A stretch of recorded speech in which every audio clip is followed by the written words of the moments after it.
Welcome, everybody, to the episode 220 of the B2B Community Builder Show. I'm your host and Chief Executive Connector, Pablo Gonzalez. And today we're having an episode that I'm super pumped about, right? This idea of becoming a great conversationalist, to me, is a skill set that A, I find incredibly valuable, and I think it's aged really, really well. And B, who the hell creates a career around being a conversationalist, right? This is something that I really challenged myself to right around 2018. And I've really followed this path. And I was super pumped when our guest host today reached out to me. And he reached out to me asking me a couple of podcasting questions and whatnot.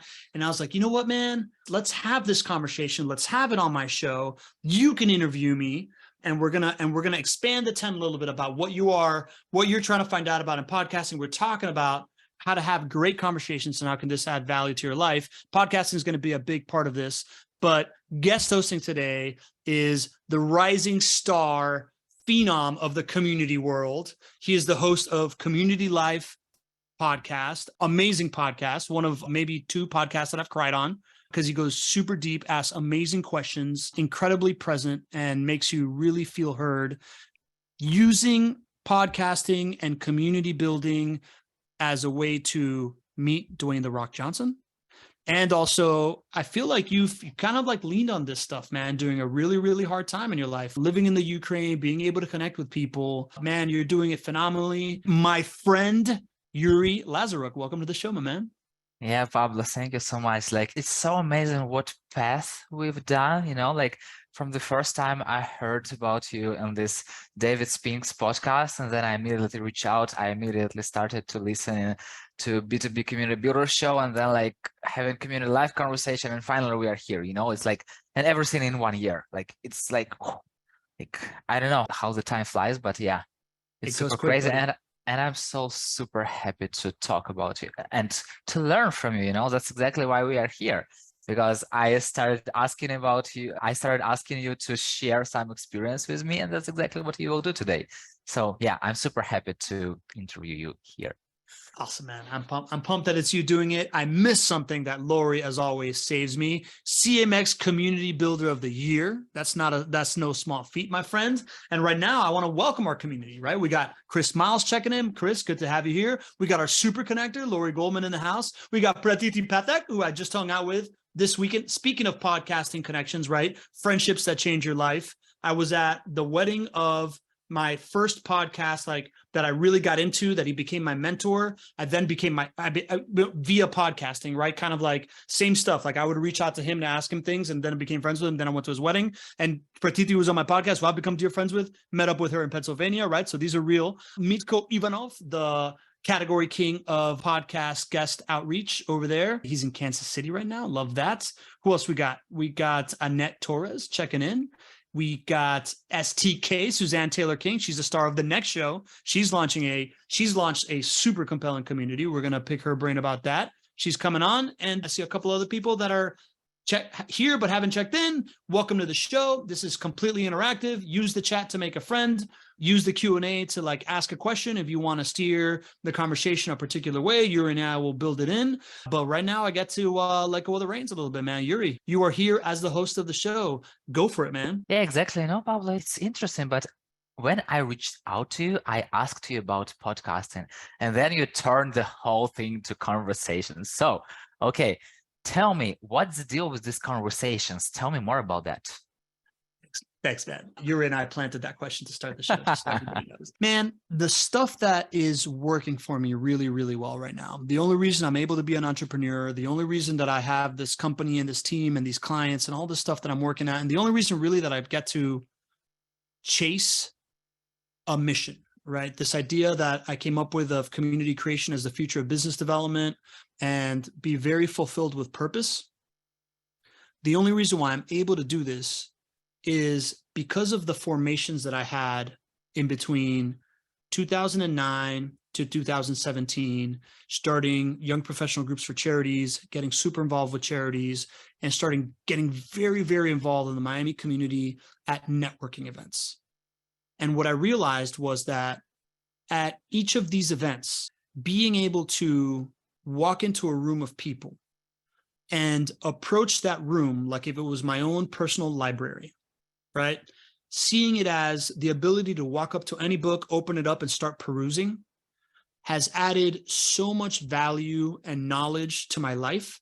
And it's the foundation for the insights that I've created, for the formulas and the processes that we've done, my ability to add value to people, that whether I'm helping them produce a podcast or a speaking engagement or whatever we're working with people on their marketing strategy, so much of my value comes from all these different data points that I got from all these different people, from being able to give an insurance broker the advice of how a construction company builds out their pricing strategies and be able to apply that for her, to a bunch of different cross-contextual examples that bring me the value that I've been able to go from being in the construction industry to being in the startup tech world to now being in marketing and having the career that I'm having, has come from using people as libraries, right? Pratiti reminded me of the fact that I used to start my podcast off with, if you have this approach, then your network is your personal Google, and everybody that you know is part of your Wikipedia page, right? And they're adding to your life of what you know. And it all comes from the ability to be able to have a conversation with somebody. And specifically, it comes from the ability that I had to like transfer from when I was 29 till I was 31. I had a huge aha moment, which was, I've always been able to be entertaining.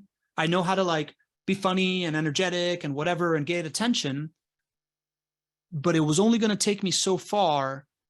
And it was very limited in its effects, while being able to open a conversation and get somebody to talk about themselves and make them feel like they are important and entertaining and special and cool and all those different things. That is what's allowed me to be able to open people up to me and share things with me that I can then start to learn, try, share, implement, whatever it is that has been the thing that has compounded to get me to where I am today, right? So when you reach out to me about like, how do you podcast? Why are your episodes, like so conversational or whatever? It comes from the 10,000 hours that I had in those rooms in Miami, 3 to 5 days a week, going to different events, walking into rooms full of people I didn't know, and having that transition of like, okay, I got to stop being the clown and start being the investigative journalist about what makes you special. So that to me is why becoming great at conversations and being able to like wade through that beginning part and be able to like get to that part where they feel comfortable, they feel heard, and they're willing to open up and talk about themselves, and then validating that and making them feel like that's special and being able to call that out. That to me has been the key to anything that's worked well for me. There are a lot of people who are like going to everyone at conferences and like, hey, hello, and starting this conversation, and then like you are forgetting those people right after they left. So how to make a meaningful conversation? Are you asking me that? How do we do it? Yeah. Okay. Man, the first thing is to not overthink it, right? The one of the biggest green lights I ever got in my life was I was at one of these events. This was in that period where I was really dialing it in. And I was talking to this guy. I forget his last name. I want to remember it because I want to include him in like speaking points, but his name was Jonathan something or another. And I was sitting there by like the cheese snack table, where like you hang out when you feel awkward and you can't talk to anybody or whatever. And I'm having a conversation with him. We have like an awkward pause in what we're talking about. And there was somebody with their back to us, and he literally just like slaps him on the back. The guy turns around and goes, "What's up, man? What's up with you?" And I was like, oh, you don't really have to overthink entering a conversation, because everybody that's at one of these events or everybody that's in a conversation, everybody wishes to be seen, right? Like nobody wants to feel lonely and unseen and unvalued. And anytime you give somebody that option, it's a value that you add to them, right? Like if they don't want it at that time and they tell you because they're doing something else, no big deal, right? But the people that you give that opportunity to will always remember you, right? So like I've taken that approach very seriously. In all of these rooms, there's always somebody I call a floater, right? Like there's always somebody walking around back and forth from like corner of the room to the corner of the room, looking around, pretending like they're going to go talk to somebody, but really they're just trying to get into a conversation desperately so they don't have to go like sit in the corner and look at their phone and pretend that they're answering an email. To me, seeking that person out and just getting into something with them, just like, hey man, what brings you here? Right? Like that makes you super memorable. right? Like that person will regard you forever as the person that saved them from feeling alone in a room full of people, which is a terrible feeling.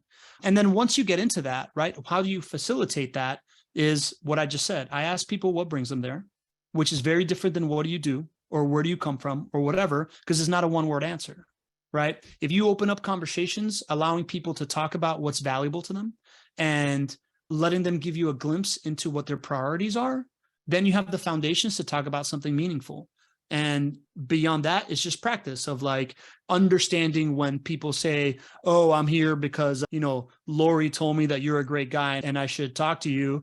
It's, what's the next question after that? Oh yeah, Lori's great, man. She's a super connector. What do you love about her? Like I love that she's just so generous with what she does. And then you're like, oh, okay, well, what I like is this. And you just keep asking people questions that allow you to validate things that are important to them and dive in further. That makes for a memorable, valuable conversation every single time.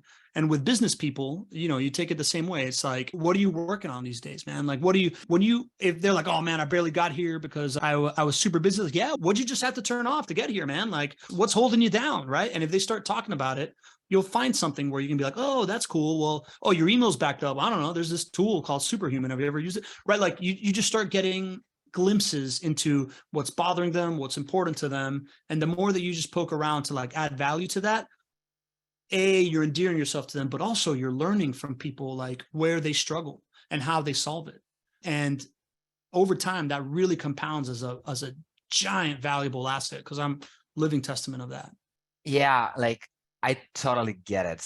Like I totally understand what you're talking about. And I remember this thing that you always say about if somebody is in line and you have a lot of people to talk to, and like I believe, I don't know, it's the first best place to find people or the second. So the first is when they're wandering around, and the second is queue, or first is queue and the second, like, sure. Anyway, both works. Yeah. So, and if you know like answers to their challenges, if you know answers to their struggles, do you give them advice?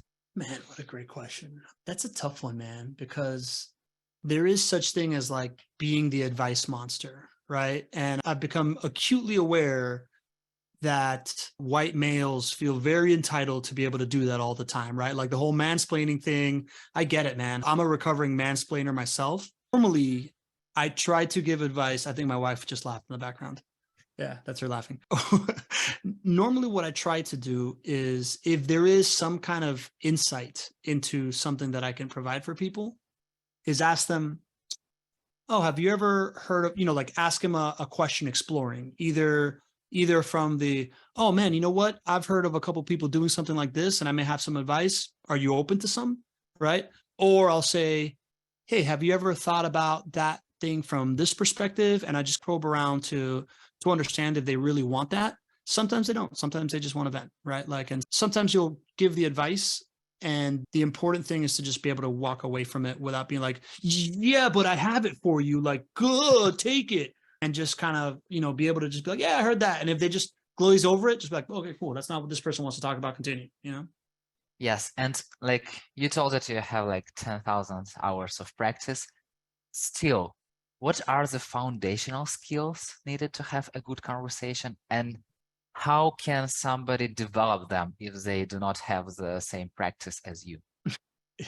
Listening, man. I think listening is the foundational skill. I would say that's most people are listening to a conversation thinking about how they're going to respond, as opposed to listening to a conversation to listen for what does this person really care about. If you can flip that script, right? Like if you can walk into the conversation not thinking, I'm here because I want to end up talking about this thing, kind of like I did with you and told you that I want to talk about conversations. If you walk into conversations with people, open conversations with people, not in judgment of like, I know what I have to give here and this is how it's going to go, but in curiosity of just like, what can we uncover here? Then you have the right mindset for the conversation itself.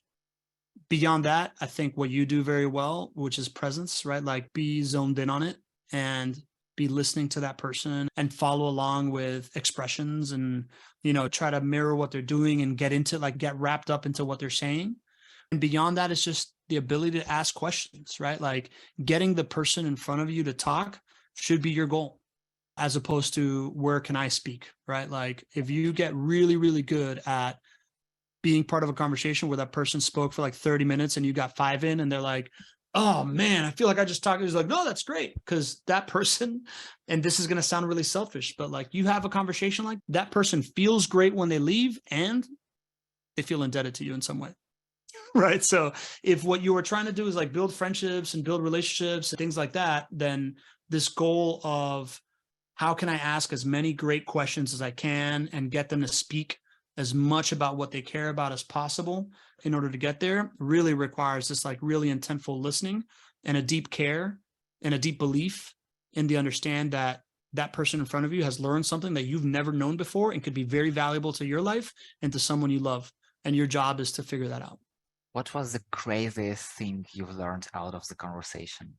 So I don't know if it's the craziest thing I learned, Yurii, but like having this approach. I remember one of the first masterminds that I went to when I entered the world of like online marketing and digital, whatever. I was really deep into the formulation of this thesis, this idea of every man I meet in some way is my superior, and in that I can learn from them, right? Like that quote from Waldo Emerson. And I walk into this room. I didn't really know what room I was walking into. Now I know it was this Ezra Firestone mastermind. That's like some of the highest level, like e-commerce marketers in the world at the time were in that room. And my shtick works for most people, right? Like most people are like, oh, this guy wants to talk to me and he's funny, I'm in. There was this one guy that he was Danish and, different energy. like an introvert, wasn't very impressed by, I could tell, I could just tell he wasn't like enthralled in my hypnosis. And I really stuck to it because I'm like, man, this guy's got to be like, I literally had talked to everybody else in that room. I'm like, I'm going to go figure out what this dude cares about. And so I approached it the same way. I just got there. I dropped my energy a little bit. I just started asking him questions. And at some point he says, yeah, because I'm kind of like an expert in like happiness. And I'm like, oh, so I'm like, oh, okay. Oh, let's go there. Right. I was like, oh, tell me more. You're an expert in happiness. What's the key to happiness? Right. And I immediately reverted back to Advice Monster. I had just heard on a podcast that the key to happiness was human connection, and I couldn't wait to share it. The guy goes, the key to happiness is lack of judgment from the people that you surround yourself with. And I was like, oh, what do you mean by that? And he's like, well, like I have an open relationship. And so like, I was like, whoa, that right there, right? Like that moment of just like getting to asking him about happiness so that then he could then talk about how he had an open relationship. And there he just like lit up because that like he immediately was just like, oh yeah, no, I have this open relationship and we don't judge each other and we have this great communication. And he was dying to talk about communication in the light of having an open relationship. But it was getting to that thing that he was really passionate about, that was contrarian about him, that people misunderstood, that I gave him a stage to talk about, kind of like how a vegan will always tell you they're vegan or a CrossFitter doesn't shut up about it, right? Like how do you uncover that thing from someone?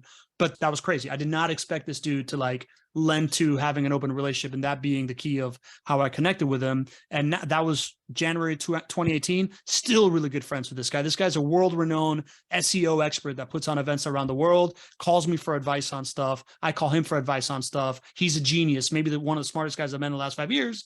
And that was how we got to it. Right. It wasn't me joking around. It wasn't that. It was sticking to it, asking enough questions to get to the point where they shared something that was truly unique that they don't normally share, but that they were really passionate to talk about.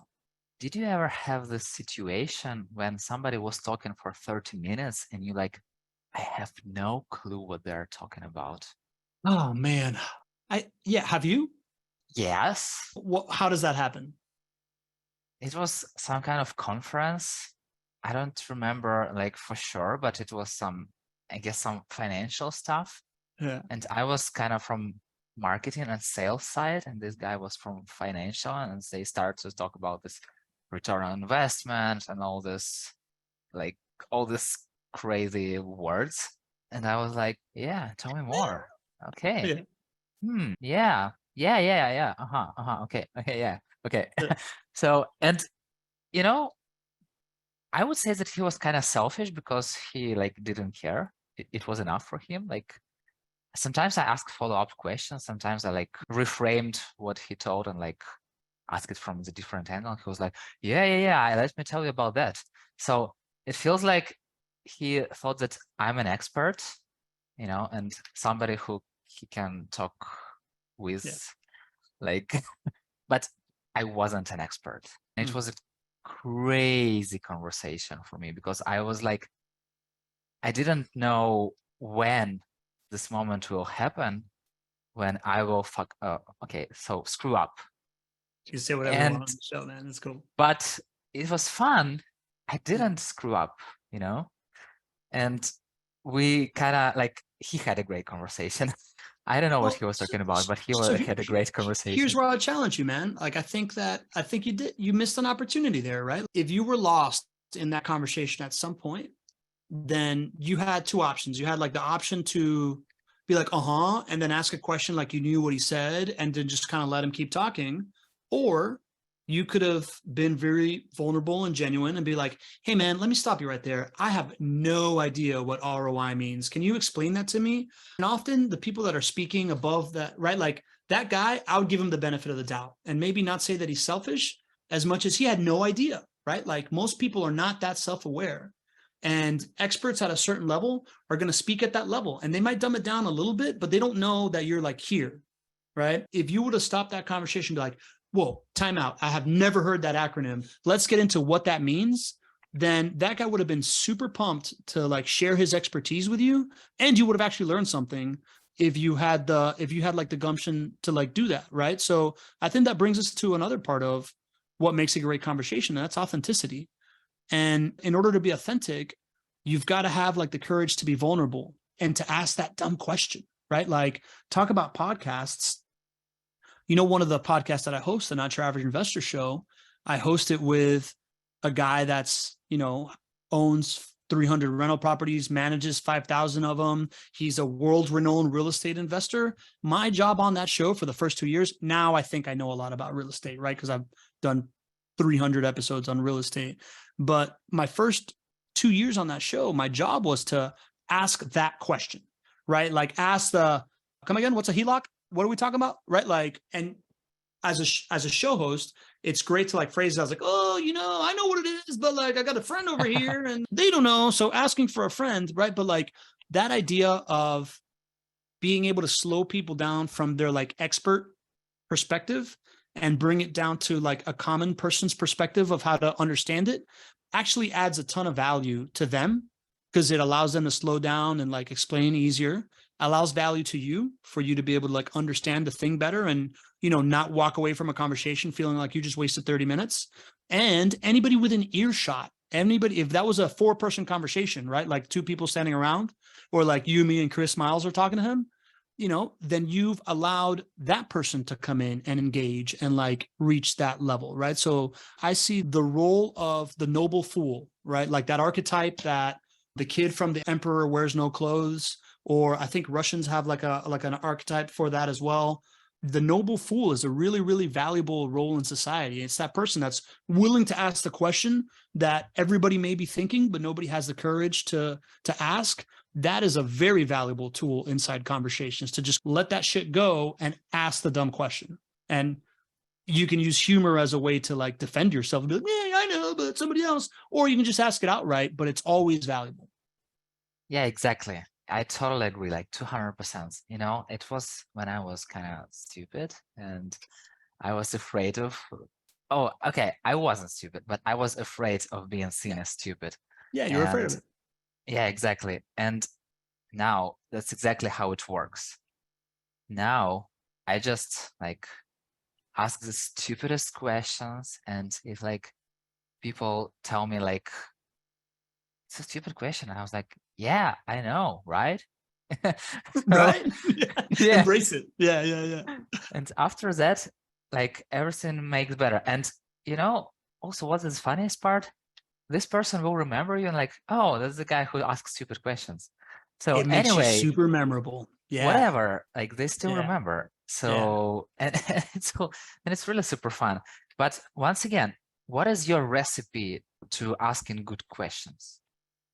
So this kind of goes to what Chris is asking, right? Like, what's a good way to get conversation started? What are most common follow-up questions? Like, I'm recipe for the first question is get them to share a priority, right? Like, however you start a conversation, always start it with something that allows you to allows the person to answer, to share something that's important to them, right? So the what brings you here question works everywhere, right? Like that's why I use it for everything, because it's very versatile.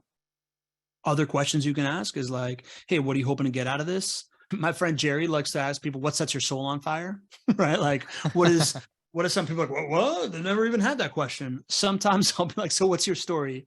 And I feel like that's an open-ended question, but it kind of short circuits people. So I try to dumb it down into like, give me a priority, but give them some guardrails of like what you want them to answer. If it's too open-ended, then people might short circuit. Like, what's your story? What's my story? I don't know. I was born in Venezuela, and like. Whereas it's like, hey, man, what made you interested in this thing, right? So, like, if you're a community manager, and it's like, hey, what brought you to this community? What's the last thing that what's the next thing on your task list? Like that you really don't want to do. What are like these types of things that let people like tell you their priorities? A great way to start. Follow up questions, which Chris is also asking, is once you understand what's important, asking them, oh, when did you realize that was a problem? Right? Like, when did you start hating that stuff? So they give you like the origin of the pain. And then going beyond that, once they give you that one, it's like, all right, cool. So now we're here. What have you learned about it since? Right. So that to me is a really, really easy framework for a conversation. For podcasts, also, you'll notice that I do a lot of that in my podcasts, right? Like I'll start with, hey, we're here to talk about conversations. What's so important about conversations? I'd say it and then like, that's cool. When did you figure this out? Well, it was in 2009 when I was networking and blah, blah, blah. All right, cool. So like, what have you learned about it since? Like, what is an opening line, right? Like we're following that framework right now of why is this thing important to you, or what is important to you? How did you figure that out? And then talk me through the things that you've learned are really, really great ways to open up a conversation. Another great conversation that I like to, like, if we're talking about frameworks, right, is the point of view framework of how the world is, what the problem is with that, what the ramifications are, what's the big idea that you have, and what it looks like once that thing gets implemented is another great way to start a conversation. If you know someone's passionate about it, about something, and you're really trying to get them to open up about it in like a point of view kind of like fashion that makes it more nuanced and makes it less like, hey, we're here to talk about marketing. It's like, no, we're here to talk about community for marketing, right? Like, and you start talking about like, hey, so, the marketing world, right? Like we'll use that example, marketing versus community creation for marketing. We'll start with, so, we're in this world right now that everybody's using marketing, right? Like, what do you see people are doing and what is it that you don't like about it? And someone will be like, tell you how the world is and what the problem is, right? And it's like, oh, okay, so why don't you like it? Boom, the ramifications, because it does this, because it does that, because it puts a bunch of spam in your inbox, because people hate being sold to, blah, blah, blah, blah, blah. So you said it's community for marketing, right? Like, what is that? And then describe that thing. And then it's like, all right, so when that's working, how do you know? And then people start talking about like, this is the future state. And then from there, you can go into like, how do we make it happen, right? Those are my two most predominant kind of conversational frameworks that I use person to person. And I also use when it comes to podcasting as well. I will add one small thing. Like, I love small details and I like seeing stuff. And once it was some conversation and I was like, some guy made a keynote speech and then he went out of the room, out of the stage, and like people around stayed and asked questions and all the stuff like about his presentation, etc.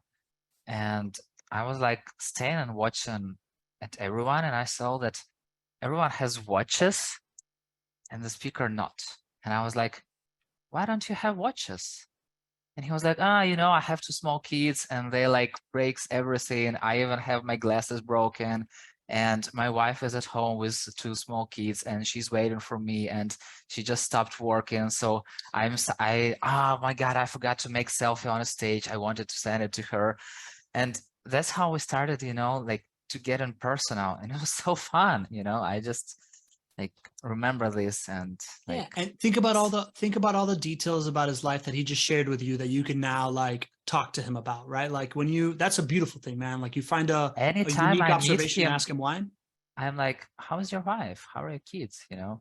Yeah. And it's always a good thing to talk about. Like, I love talking about family and all the stuff, like much more than talking about business. So if you meet me at the conference, I will never talk with you about the theme of the conference. I will talk about dogs. I will talk about parents. I will talk about football. I will talk about anything. Like we can always talk about business later, but let's get to know each other as humans. So it's my approach. I just love this. So that's I how it think it's great, works. man. Why do you think that is, right? Like, what is the lesson there of I meet Yurii, he only wants to talk about family and love and dogs and things that I love. What is there to learn about that? I learn people who are they inside, not who are they on the surface, you know, because when you're going to a conference, you like wear your conference clothes, you wear a conference mask, and you're like a conference person. You're not that person who are you coming back home. And I want to know this person who is at home, you know. So it helps me a lot because if, for example, we had a community live conversation with you and we kind of cried together or something like that, and it told me much more about you than like all the business stuff you can teach me, you know? And Agreed. at this point, I said, okay, we're on the same wave. I would love to learn from Pablo. So yeah, it's all about, you know, getting closer as humans. That's the lesson right there, right? Like you do that because it creates that genuine connection, right? Like if you can get beyond the small talk and get into things that people really care about, right? Like most people don't care about their job as much as they care about themselves and their family and the people that they love, right? So you using that framework allows you to be much more memorable, allows you to discern who you actually want to align with and build a relationship with because you know who they are at their core, not who they are at their like basic wants. Yeah, you know, because like basically people can tell me like, oh, this is the CEO of the best world known company. And I was like, okay, but what color his pajama is, you know? Like Yeah. it will tell me much more than like CEO of the like biggest company in the world. So Yeah. And to Chris Miles's question of how do you start a conversation with someone whose knowledge both excites and intimidates you, if you know what color their pajamas is, they become a human to you immediately. Right? Like if you can walk in not from the door of like, hey, tell me about your best-selling book and like how famous you are, and instead you start talking at this human level, then the connection that you make will be, you know, much more genuine. And when you actually do start talking about their expertise, is going to be feel much more natural and less intimidating to you. exactly. And talking about that, like let's still come back to podcasts. Let's do it, And buddy. Yeah. after having all this experience in bumping into people at the conferences, how did you start podcasting? Oh man, I started podcasting from a macro standpoint. I started podcasting because what I realized in those days of Miami, right, was that I was creating these like small young professional groups. And at first, I would create the young professional group by saying, hey, I want you to be, you know, active with Habitat for Humanity, and you're going to meet people that care a little bit more about just, you know, other things than just themselves. And Miami is full of people like that, right? So like everybody in this room cares at least a little bit about Habitat and not just where the club at, you know? But also when we meet monthly, we meet in the boardroom of somebody that's on the board of the charity, and they tell us about their life. And then we ask them questions, we connect with them, and then we plan our happy hour or whatever, right? And that wasn't my idea, but once we started doing that, I really latched onto it because what it started doing was I was able to use, I then started 4 other young professional groups like this. And what I was doing was I was using this like group of like 8 to 12 young professionals that were active in a charity to go meet with the super influential people that were on the board of this charity. And me as the like the broker of the relationship allowed me to like connect with those people. Then I was like, oh, this is a great idea. Why don't we start having events where we're talking to local business leaders about stuff that affects young professionals? And then I started being able to do that and connect with people that I wasn't able to by saying, we're going to have an event for the board of this charity. blah, blah, blah.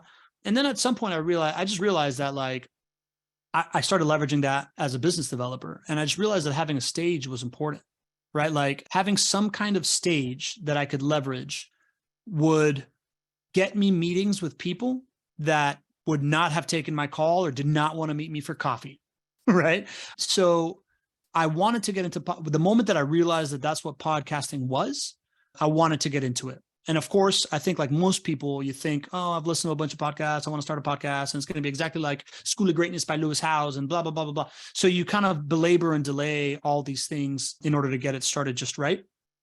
Until kind of midway through 2019, when I was starting my business, I was listening to Logic's Young Sinatra 4 album. And the last track on that album is something called The Last Call, where this like jazzy beat kicks in and he's like, oh man, as soon as I heard this beat, I knew this was going to be a last call because I heard Kanye do his last call. And then I heard J. Cole and now I'm going to do it. And then he did this like rapping and talking and mix of telling like his origin story of how he started rapping in tribute to something that Kanye West had done in his first album that was also called Last Call, same exact thing about how he got his first record deal. And like the fourth time I listened to that song, I'm like, I want to do a last call. I started a business this year. I think this is cool. If these people can do it, I can do it. And how can I do this thing in a way that it has a container so that when it goes viral, people have somewhere to go back? And I was like, oh, podcast. So I literally just whipped up like 6 phone calls to 6 interesting people I knew, interviewed them, and then released it all the last week of December of 2019 so that on December 31st, 2019, I could release my like 12-minute last call rapping Coolio project that I had. And that was the thing that got me started, man, was that I wanted to do that thing and I thought it would be a good vessel. So I just started like that. For the next like 3 months, I probably did like 2 more episodes. And then I just kind of had it on pause. And then somewhere around May of that year, I just kicked it into high gear and started doing a podcast every single week, sometimes multiple podcasts, then evolved into like sometimes doing it live. And now I do every show live on Mondays because it's been the formula that we figured out that drives community. Why Monday? Oh, you know why?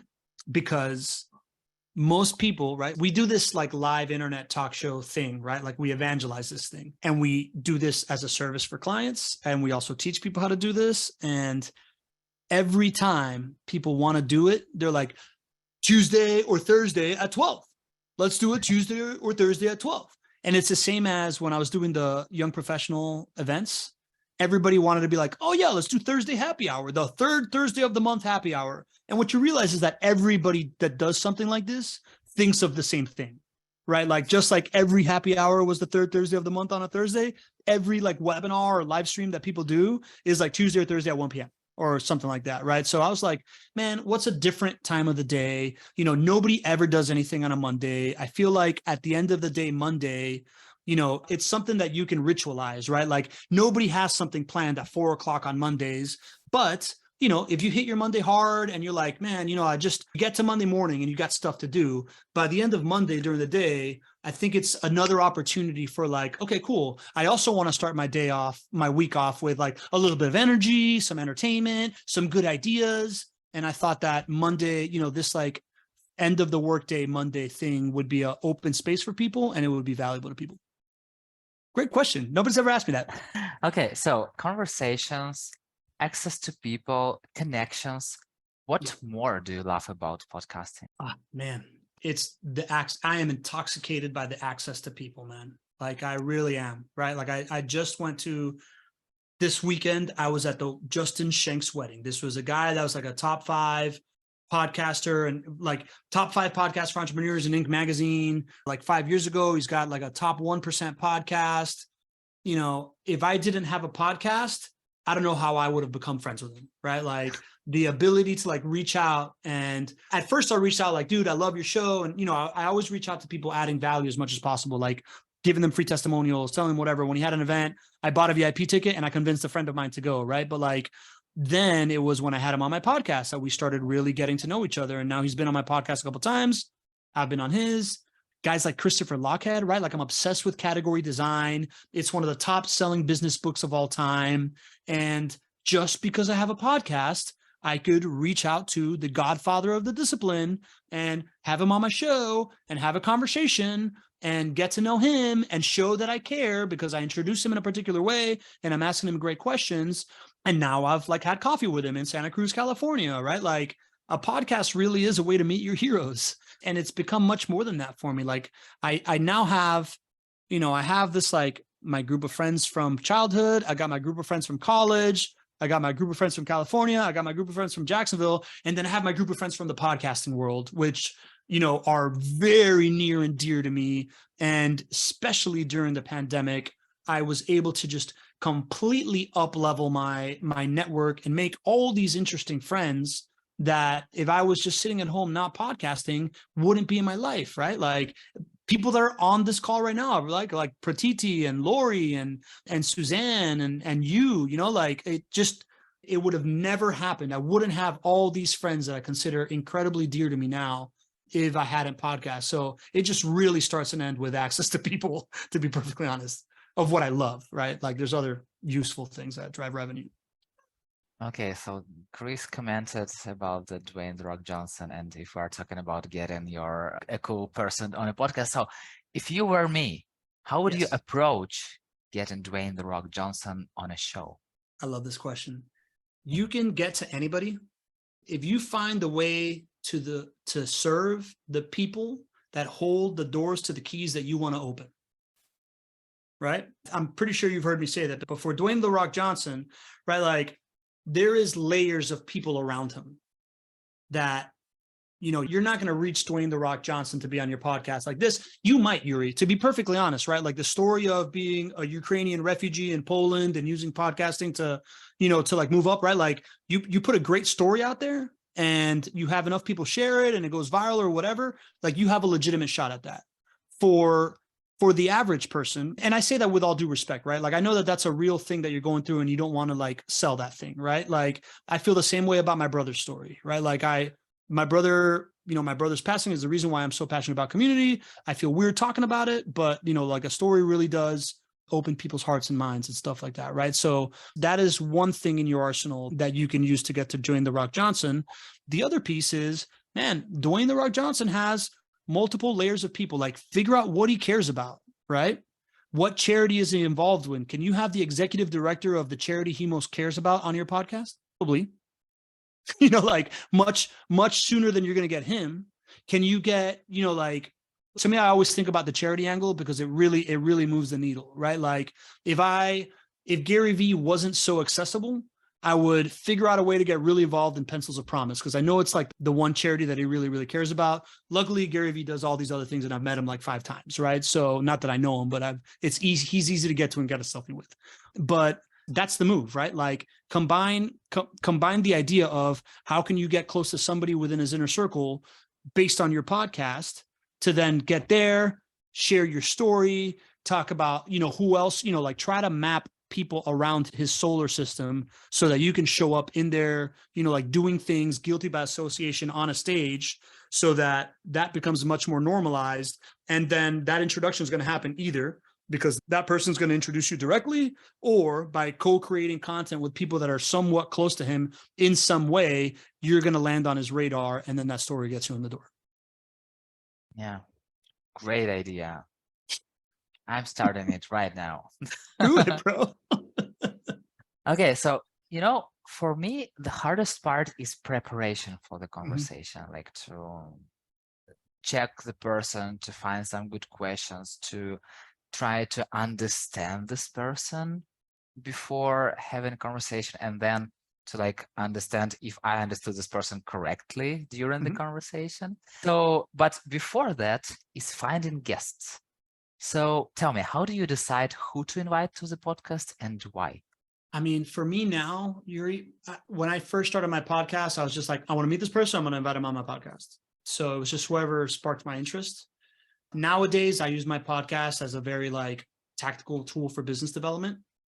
So what I think of is what is a subject, like I have people in mind that I really want to meet, right? And I think of what is a subject that this person really wants to know about, right? Like what is something that could really move the needle for them that they are aware of, that if they were to find out that there was a webinar about it, they wouldn't just be like, somebody sent me another email. They'd be like, ooh, this one, let me see if I can fit it into my calendar. Right. So I think of that. And then I think, who is the most interesting person that I can bring on the show to talk about that? And that's how I do it. So when people come up to me and they're like, I want to be on your show, I'm like, great, here's my criteria. What does a founder of a company that is somewhere between like 10 to 50 million bucks, that has like a unique point of view and is concerned with marketing and like getting a message out, what can you and I talk about that they really care about so much that they would clear their schedule to be a part of it?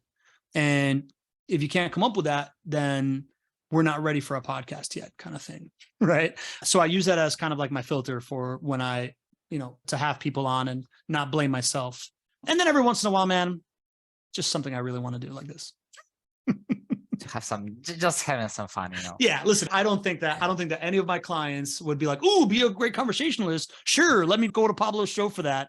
But I do think that there is some percentage of people that have met me that realize that I have this skill set and are like, shit, I wish I could talk like that, or I wish I could just talk to anybody like that, that would see this thing being advertised, be like, oh, wow, yeah, cool. I do want to pique Pablo's brain about that, right? So like, I tried to figure out a way, in my old iteration of my podcast, Chief Executive Connector, where it was just like, you can learn anything from anyone. If you would have reached out to me and be like, Yurii, yeah, I want to have you on the podcast, talk about your, like, what you're going through and how everything that you've learned and all this stuff. For this show in particular, I don't think that that's like something that those people are trying to like add to their skill set. So I just reworked it in a way that I'm like, okay, well, this is the most value that we can create out of this for that persona. And that's just how I think about it. How about you, man? How do you think about it? It's really hard. It's really hard to answer you because I was like, I put it all my brains to the next question, and you're like, how would you ask it? And I was like, you catch me.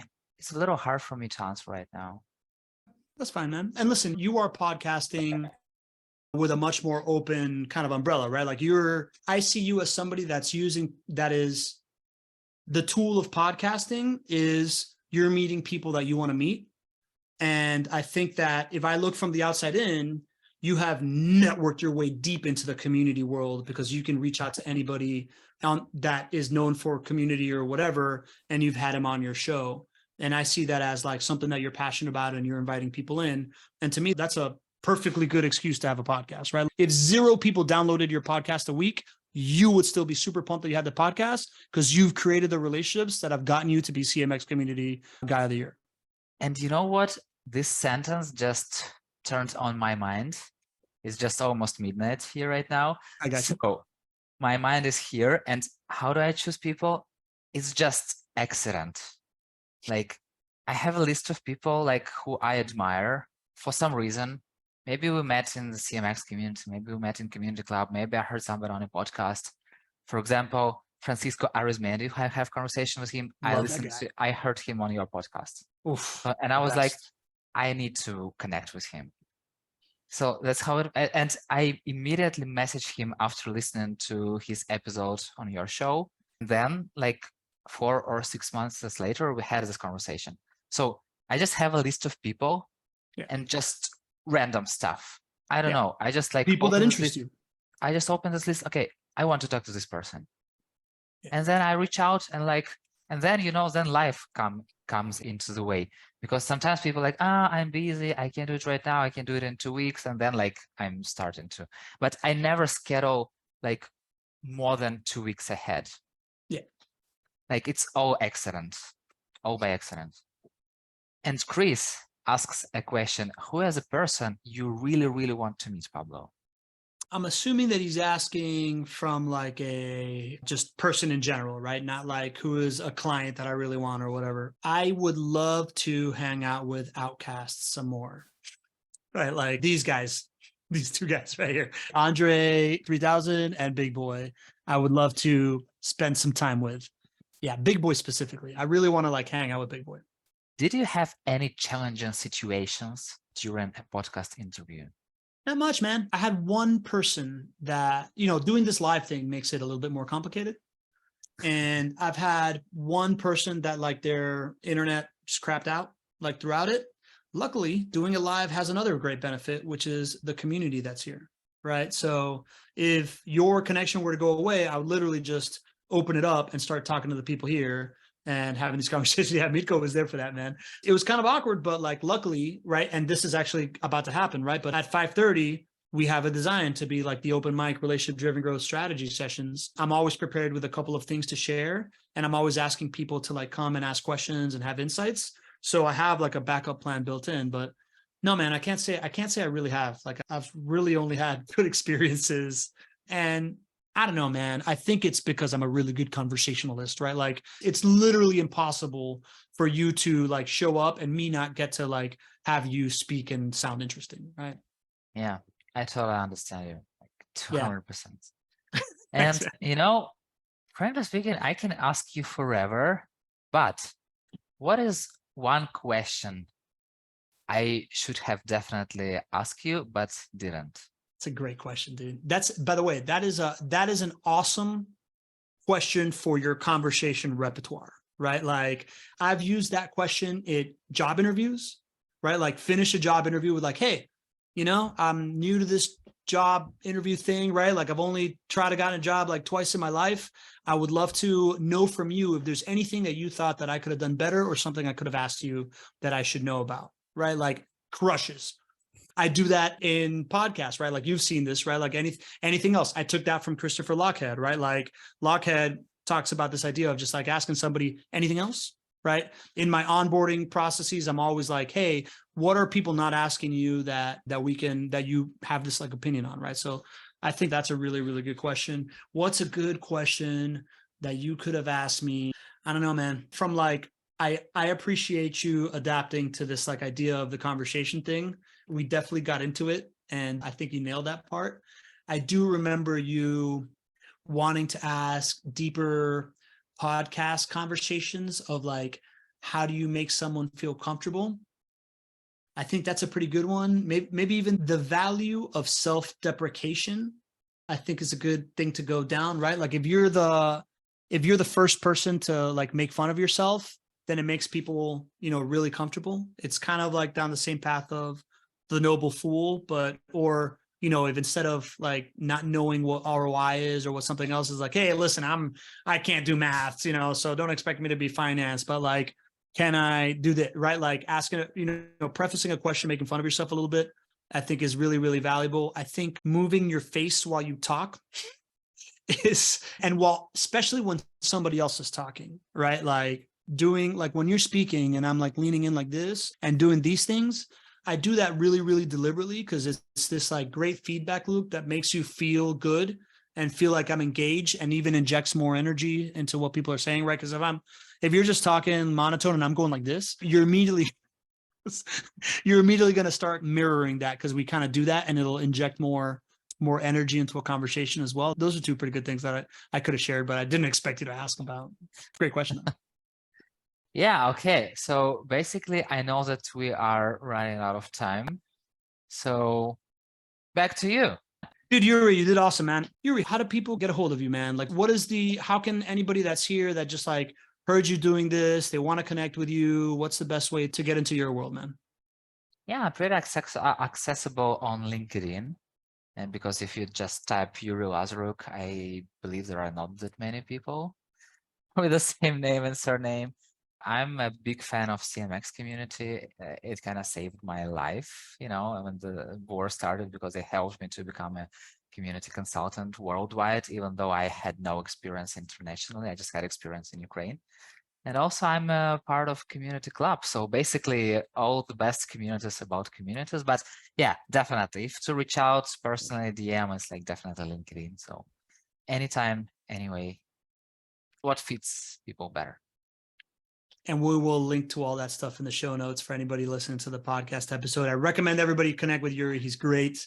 Yurii, man, I just got to give it to you, right? Like, I love the way that you operate. You are always super present. You have this like amazing, like mellow vibe about you that relaxes me and makes me like entranced in whatever you're saying and care about you. It's weird to say this, right? But like I'm from Venezuela. It's a place that I can't go back to because it's been destroyed by powers that, are no longer there, man. And I know that that's a really tough thing to live with, man, and you're doing it with grace and using podcasting and community to kind of like navigate through, man. I just really admire it. So thank you for coming on and being a good buddy, man. Appreciate you. Yeah, thank you very much for such a kind words, like appreciate it a lot. And I couldn't even imagine that, one day we'll talk with you and I meet so many amazing people. And it was like, yeah, it's all because of community world, the power of conversations, the power of podcasts, and like just being yourself and just smiling to people because, like when people ask me like, oh, you have this war in Ukraine, how do you deal with all this stuff, etc. And I was like, I have just two ways to go about it. Like I can cry or I can smile. I choose smile because like there are a lot of people crying, like it's enough. So yeah. I love it, man. It's a little crazy, but yeah, it's a beautiful message, man. It changed me a lot. The work changed me a lot, definitely. So I bet, man. Well, thanks, bro. Thanks for doing this, man.